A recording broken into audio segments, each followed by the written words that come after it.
এই যে কিন্তু লেখা আছে, কোনো লেখা কিন্তু আসলে দেখা যাইতেছে না। এটা পরিষ্কার হয়ে গেলে ওই লেখাটা পর্যন্ত আপনি পড়তে পারবেন।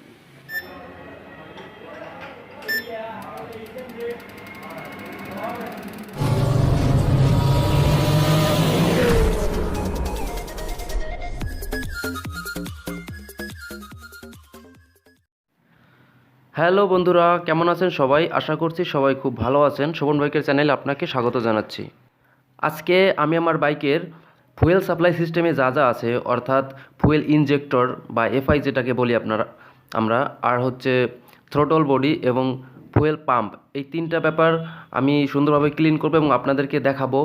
এবং সেই সাথে বলবো যে এই ফুয়েল পাম্প বা থ্রোটল বডি বা এফআই ক্লিন করার আসলে কেন জরুরি বা ক্লিন না করলে কি হইতে পারে, এই বিষয়গুলো সংক্ষেপে আপনাদেরকে বোঝানোর চেষ্টা করব।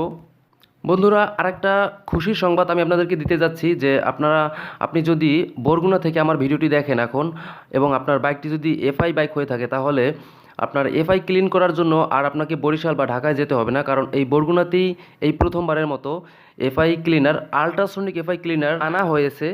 আপনারা রানা ভাইয়ের সার্ভিস সেন্টারে আসলে এফআই ক্লিনার পেয়ে যাবেন। অবশ্যই তার সার্ভিস সেন্টার আশা করি চিনেন। তারপরেও ভিডিও ডিসক্রিপশনে আমি তার ফোন নম্বর সহ অ্যাড্রেস দিয়ে রাখবো, আপনারা চাইলে আসতে পারেন। দেখতে পাচ্ছেন বন্ধুরা, এইটা হচ্ছে এফআই অর্থাৎ ফুয়েল ইনজেক্টর। এখন এই ফুয়েল ইনজেক্টরটিকে বের করা হবে, মানে এর পাশ দিয়ে অনেক সেন্সর লাগানো থাকে, সেন্সরগুলো বাদ দিয়ে তারপর ক্লিন করতে হবে। সেন্সরগুলোকে কখনোই আপনার মেশিনে বা আপনার অ্যালকোহলে ক্লিন করা যাবে না। দেখুন, এই হচ্ছে ইনজেক্টরটি। এটি খুবই সূক্ষ্ম আর এটাতে প্রচুর ময়লা আছে, হয়তো বা ক্যামেরায় বোঝা যাচ্ছে না। ক্লিন করা হয়ে গেলে আমি পার্ট বাই পার্ট সব কিছু দেখাবো যে ক্লিন করার পরে কতটা পরিষ্কার হয়েছে এবং আগে কতটা ময়লা জমেছিল, কতটা কার্বন জমেছিল। আর এটা হচ্ছে থ্রোটল বডি। এই থ্রোটল বডি থেকে সমস্ত সেন্সরগুলোকে আলাদা করে রাখা হয়েছে। আর দেখুন বন্ধুরা, আমার থ্রোটল বডিতে কী পরিমাণে কালো কালো ময়লা জমা হয়ে আছে, অর্থাৎ কার্বন জমে আছে। আসলে এরকম থাকবে না, এরকম একবারে ক্লিন থাকবে, পরিষ্কার থাকবে, স্বচ্ছ দেখা যাবে। তো আমি আপনাদেরকে দেখাবো যে ক্লিনিংয়ের পরে কতটা পরিষ্কার হয়েছে। এখন এই থ্রোটল বডিটিকে অ্যালকোহলে ডুবানো হচ্ছে। আর এই থ্রোটল বডি কখনোই হচ্ছে WD-40 বা হাওয়া মেরে কখনোই ক্লিন করা যাবে না, এটা কোম্পানি থেকে বলে দেওয়া হয়েছে। তাই এই পদ্ধতিটাই হচ্ছে যে সঠিক পদ্ধতি। অনেক জায়গায় হয়তো বা দেখা গেছে কি যে অনেকে হাওয়া মেরে বা WD-40 দিয়ে অ্যান্টি রাস্ট যেগুলো আছে ওগুলো দিয়ে হয়তো ক্লিন করে দেয়, বাট ওইটা সঠিক ওয়ে না। এবং ওইভাবে ক্লিন করাতে আপনার হচ্ছে থ্রোটল বডিতে বড় ধরনের সমস্যা হয়ে যেতে পারে। আর এসব পার্টসের কিন্তু অনেক দাম। তো যাই হোক, এইসব দামের বিষয় না যায়, এখন দেখাই যে কীভাবে আসলে ক্লিন করা হচ্ছে। দেখুন, এখানে ভিতরেও অ্যালকোহল দেওয়া হচ্ছে। এরপরে থ্রোটল বডিটিকে ওইখানে চুবানো হবে। তোরা আসলে এই গ্যারেজের মধ্যে, সার্ভিস সেন্টারের মধ্যে প্রচুর নয়েজ হচ্ছিল, তাই বাসায় এসে ভয়েস ওভার দিচ্ছি। আর এই আসলে এই জন্য আমি লাইভ ভিডিওর সাউন্ড আসলে দিতে পারছি না, তো আপনারা ব্যাপারটা একটু বুঝে নেবেন। এবারে মেশিন অন করা হচ্ছে। মেশিন অন করার সাথে সাথেই দেখুন এখানে যে 10 মিনিট, এখানে কিন্তু 10 মিনিট শো করছে, 10 মিনিট টাইম দেওয়া আছে। মানে 10 মিনিট ধরে এটা ক্লিন হবে, অটোমেটিক্যালি ক্লিন হয়ে যাবে। তো মেশিনটা চালু করে দেওক, আপনারা একটু দেখুন সাউন্ডটা শুনুন কীভাবে ক্লিন করে। একটা মানে থ্রোটল বডির গায়ে যে ময়লা জমে আছে সেই ময়লাগুলো খসে খসে ক্লিন করবে আল্ট্রাসনিক পদ্ধতিতে। দেখুন এই টাইম কমতেছে কিন্তু 9 থেকে 9 মিনিট 56, 55, 54 সেকেন্ড এভাবে করে একবারে যখন 10 সেকেন্ড শেষ হয়ে যাবে, 10 মিনিট শেষ হয়ে যাবে, তখন আবার আমি আপনাদেরকে দেখাইতেছি। তো 10 মিনিট শেষে আমি আপনাদেরকে আবার দেখাচ্ছি যে আসলে এখন থ্রোটল বডির কী অবস্থা। তো দেখুন, লক্ষ্য করুন যে অ্যালকোহলটি দেওয়া হয়েছিল, যে অ্যালকোহল একবারে পরিষ্কার ছিল, সেই অ্যালকোহলটি একবারে কালো হয়ে গেছে। অর্থাৎ থ্রোটল বডির গায়ে যে ময়লা জমেছিল, ময়লা লেগেছিল, ওগুলা অটোমেটিক্যালি থ্রোটল বডি থেকে পড়ে পড়ে অ্যালকোহলের সাথে মিশে অ্যালকোহলটি এরকম কালো হয়ে গেছে। তো দেখুন একটু এখন কিছুটা পরিষ্কার হয়েছে, এরকম আরও পরিষ্কার হবে, এখনও ময়লা আছে। আর এইভাবে 10 মিনিট করে আরেকবার দেওয়া হবে, 10 মিনিট, দুইবার দেওয়া হবে 10 মিনিট, দুইবারের পরে আশা করা যায় যে সম্পূর্ণভাবে পরিষ্কার হয়ে যাবে। তো সম্পূর্ণ পরিষ্কার হওয়ার পর আমি আপনাদেরকে দেখাচ্ছি, দ্বিতীয়বার আর দেখাচ্ছি না। আর এই একইভাবে হচ্ছে ফুয়েল ইনজেক্টরটিকেও 10 মিনিট করে দুইবার অ্যালকোহলে এইভাবে ক্লিন করা হবে। তো সব কিছু ক্লিনিং প্রসেস হয়ে গেলে আমি আপনাদেরকে আবার দেখাচ্ছি যে সমস্ত আমার পার্টসগুলো যে থ্রোটল বডি আছে সেটা কতটা ক্লিন হয়েছে এবং আগে কীরকম ময়লা ছিল সব কিছু আমি আপনাদেরকে দেখাচ্ছি এখনই। দেখুন আমার থ্রোটল বডি এখন কতটা চকচকে করতেছে, কতটা ক্লিন হয়েছে, আর আগে কি অবস্থায় ছিল আমি পাশেই ভিডিও দিয়ে দিচ্ছি দেখুন।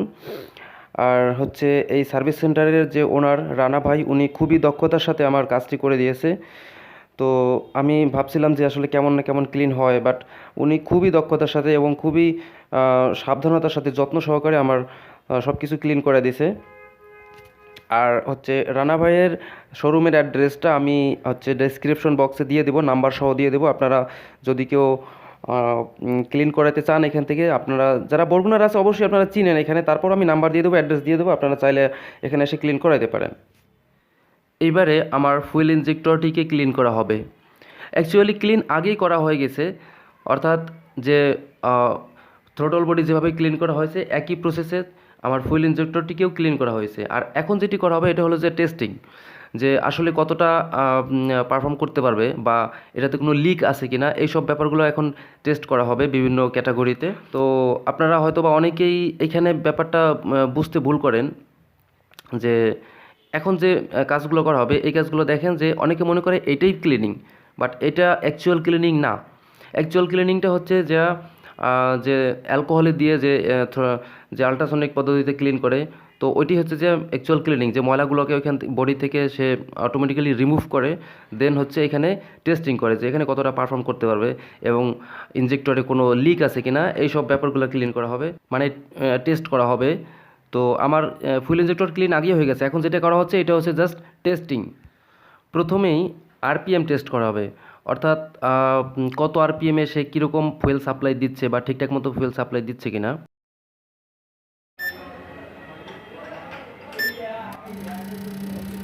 দেখুন এই যে এখানে আরপিএম শো করতেছে 5000, 6000, এই 7000।